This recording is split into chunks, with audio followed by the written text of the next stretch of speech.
Hey, welcome to GC365. Thanks for joining us this morning. I'm Pastor Kyler. I'm the associate pastor at the Woodinville campus. I'm Micah. He's Micah. I'm not a pastor at the Woodinville campus. Not at all.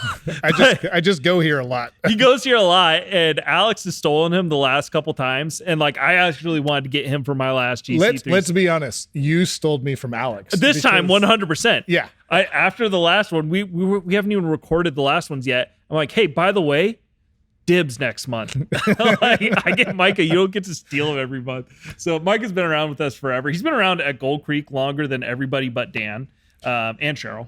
Probably. That's true. Yeah. Cheryl was here when I was here. Cheryl beats everybody. Cheryl beats Dan, I think. It's possible. It's possible. But yeah. 1994. I was 3. I was 14. Yet we still have almost the same hairline. So. Hello. So yeah. So Mike has been around for a long time. He is our like main sound guy at Gold Creek Woodinville. We're super grateful to have him. But he's also, man, he's been around the church long enough to have some wisdom. And that's why we keep fighting over him for his massive, amazing, beautiful mind and all of the wisdom that he has, especially when it comes to reading the Bible. He was a youth pastor here at one time. He was a youth pastor when I was a kid, and I don't even remember why. I just remember moments. I remember him open field tackling kids a lot.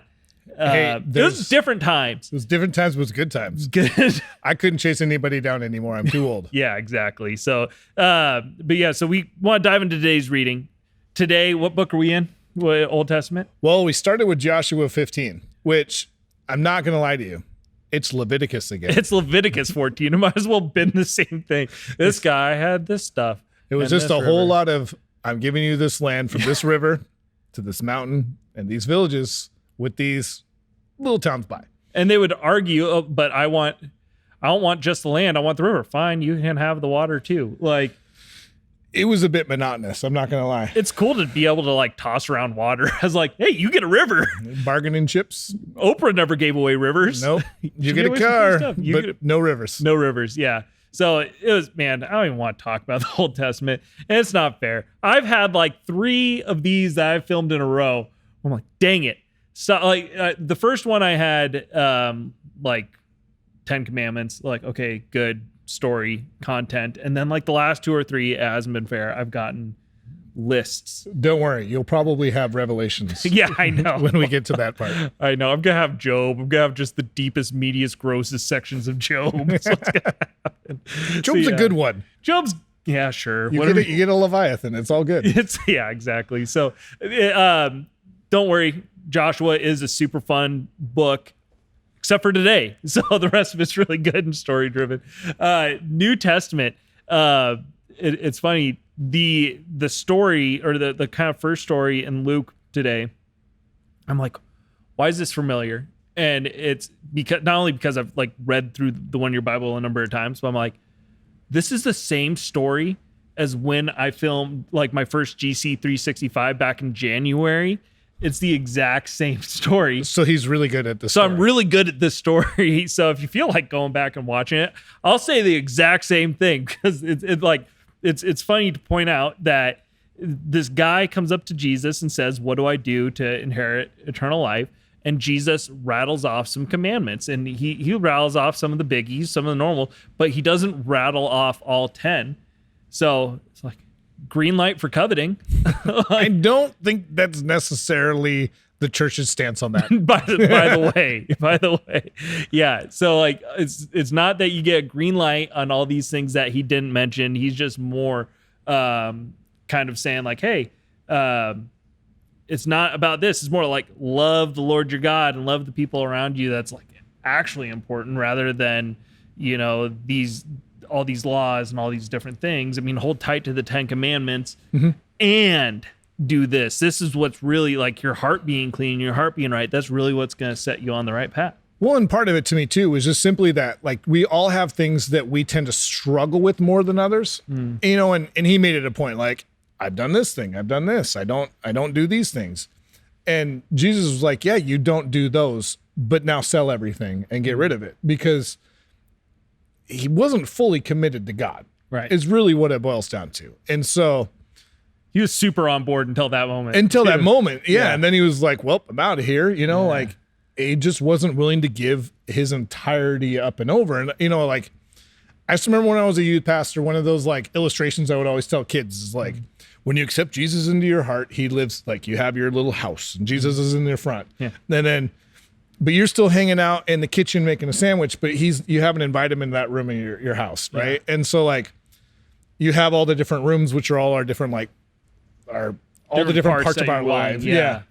And the way I kind of see it is just for him, that was the last room that he hadn't let God into. Yeah. And we all have one of those rooms. And that's the big takeaway to me is that, like, realistically, we need to invite God into all the rooms of our house. Right. And not just every some aspect of them. and not be so willing to give away. Like, I feel like it was easy for him for some of this stuff, right? Yeah. Like, and that's why he was okay with it. As soon as there was a challenge, as soon as like giving up something that he was actually trying to hold on tight to, he's like, oh, never mind. Yeah. Like, and I think we can all identify that there are Absolutely. certain areas in my life where I'm like, I'll be nice to people. That's normal. if it was somewhere in the Bible that I couldn't go fishing and be a Christian at the same time, Kyler would be gone. I'd be gone. like to be honest. But Jesus was a fisherman, and all his disciples were. So He loves fishing I'm and good. he loves denim. So Yeah, those I are love to two- wear my Canadian tuxedo, eh? Absolutely. You freaking hosier.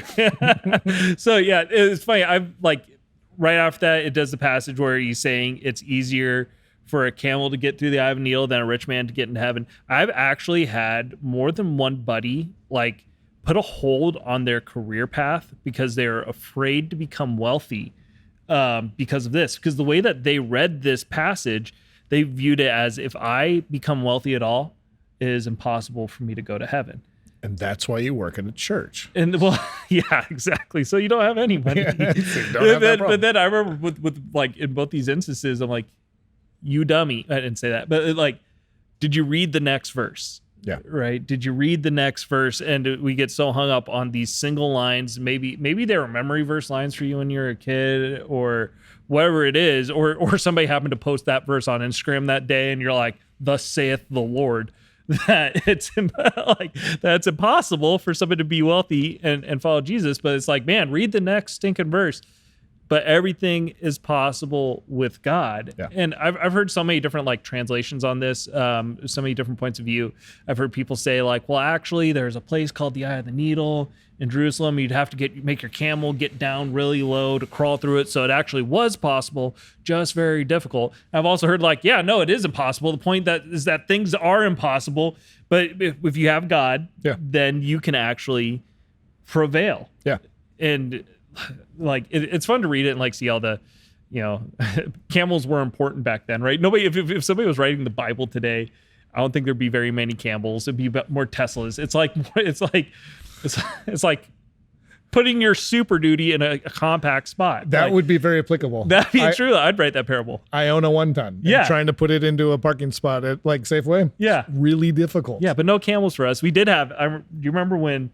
Like it was for a little bit. Our formula for a successful Christmas here at Gold Creek was to have a camel on site. And the rest of the Christmas experiences it was all great, right? But it was like, you know what's gonna actually just honestly, it's gonna lead more people to the Lord because more people are gonna come into our building because there is a live camel. Wow. And it totally worked. I will admit that was an inviting thing to me where it would say, hey, do you want to come to our Christmas Eve service? We have a camel. Yeah, like you might as well just made that be the postcard and put it on the side of the building. We have a camel. And I remember we had one outside. This is when I was interning. Being an intern, you get some of the most odd and interesting jobs. And it was my job to babysit the camel for like 24/7 for not 7, but for like 24 hours a day for 4 days while we had this camel outside. And like people would come up and ask me questions about the camel. Like I was its owner. And then after day 2, they're like, is this your camel? And I would be like, yes, it is. I'm like, it's just easier for me to just say yes than to explain how this camel doesn't actually belong to me. And then I like took on this role as the camel owner, a camel farmer. And then we would have, that's the thing, I was there all the time and I had like a baby monitor camera so I could like keep an eye. The camel monitor? The camel monitor. And I would like, I have to watch this thing because people would be driving by in a cab drunk. Like they're not driving, but they're drunk in a cab. They're like, hey man, pull over. And the cab would pull over and these drunk people would pour out of the cab. I'm like, like, it's a camel, and then start trying to feed the camel and stuff like that. I have to get out. So maybe chase him off. the takeaway from that is that in the future, when we do another event where we bring a camel to church, we pay all the Uber drivers to tell people on their way home that we have a camel, and then they'll come to our church. Then they'll come to our church. Yeah, if they remember it. Hey, the Uber driver will remember. The Uber driver will remember. That's why we get Uber drivers to church. Oh my gosh. Yep. Yeah. Yeah. So, man, lots of great stuff in the New Testament. I'm sorry about the Old Testament again, but Psalms and Proverbs, do you have anything big from there? Nothing really like stood out a ton to me. Yeah. I just remember sorry to go back to the New Testament, but when it's saying to love the Lord God with all of your heart and to love your neighbor. I was actually reading, I can't remember what day it was. I was reading a couple days ago and I saw that pop up in the Old Testament. I was like, oh, this is in the Old Testament too. Like I literally, like I've read this a bunch of times. I literally never put it together that it tells people to love their neighbor and to love God with all their heart. These things that seemed like earth-shattering New Testament, like this is brand new. Like, no, this is in Leviticus. Yeah. Like this was in Leviticus. I remember that's when I was reading it. I'm like, this is totally like, it's not supposed to be new. It's not supposed to be earth-shattering, but there it is. Yeah. I mean, that's the cool thing about the Bible is realistically, when you read through, I mean, so many times what the New Testament is just fulfillment of the Old Testament. Right. And there's so much more there that connects than you ever realize, and you pick up more and more every single time. And that is the fun thing about doing it this way is you do get a chance to maybe draw those parallels and see those things that maybe you haven't seen before. Because I know when I was a new Christian, the first thing I did is I opened my Bible up and I joke about Revelation because that was the first thing I did because I was like, you went right to Revelation. Dude, I was 12 and I wanted the action-packed books. That's where I went. Sicko. Right? It's crazy that I stayed a Christian after starting with that. But, you know, a lot of us, we start with the New Testament. We don't really ever dive into the Old Testament. Yeah. And it's really good to go through this and see like the promises that are fulfilled in the New Testament through that Old Testament time. Yeah. And, you know, it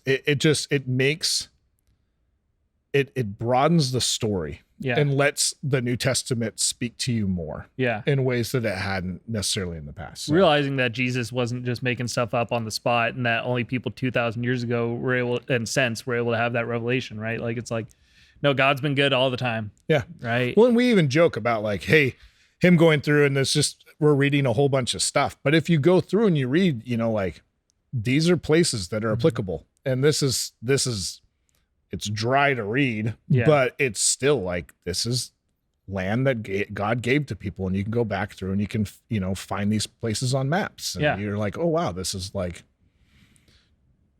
a long, long time. It's more than 2,000 years ago when we're talking Old Testament. And these are still applicable in places today. So it's pretty cool to see like that's, I guess, the one takeaway to me when we're reading these like maybe slower passages. It's like, it's not action packed, but it is setting a scene or it is letting you know about the great of God and kind of what he's done. So, well, and then like I've had people, you know, talk to people who try to almost discount these weirder and more difficult, like less palatable portions of the Old Testament. And they say, you know what? The Bible isn't necessarily there for its literal value. It's there for its literary value.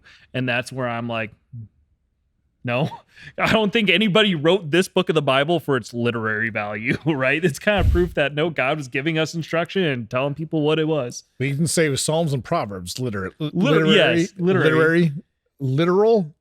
Yeah. We're talking more like Song of Solomon. Like, I don't think that one's literal. And that's enough for us today too. So enjoy Song of Solomon when we get there. Have an awesome week. Yeah, have an awesome week. We'll see you next time. See ya.